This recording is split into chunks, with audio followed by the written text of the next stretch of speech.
শুনছেন খবর কলকাতা। এখন সময় রাত ৩:৭৫। খবরটি পরিবেশনা করা হচ্ছে পারিবারিক কবরস্থান থেকে। আর খবর পড়ছি মুই বৌমরা এতিম মানুষ মোসাদ্দেক। ও সালাম দিতেই যে ভুলে গেছিলাম, মনে কষ্ট নেবেন না জানা আবার। হ্যাঁ, আসসালামু আলাইকুম।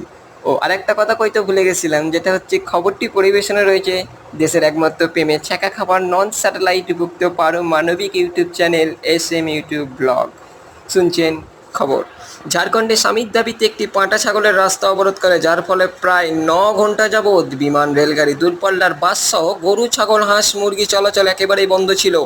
এতে কয়েক কোটি টাকার ক্ষয়ক্ষতি হয়ে যায়। এবার শুনবো আবহাওয়া। আজকের আলিপুর আবহাওয়া দপ্তর থেকে জানানো গেছে, অর্ধেক রাত্রির সময় আমার ঝন্টু কাকার ঘরের চালের ওপর দিয়ে ঘন্টায় প্রায় ৩০০ থেকে ৩৫০ কিলোমিটার গতিবেগে দমকা থেকে ঝোড়ো হাওয়া বয়ে যেতে পারে। এর সাথে সাথে গুড়ি গুড়ি বৃষ্টি হওয়ার সম্ভাবনা থাকতে পারে। আগামীকাল সকালে সূর্য উঠে না উঠে কিন্তু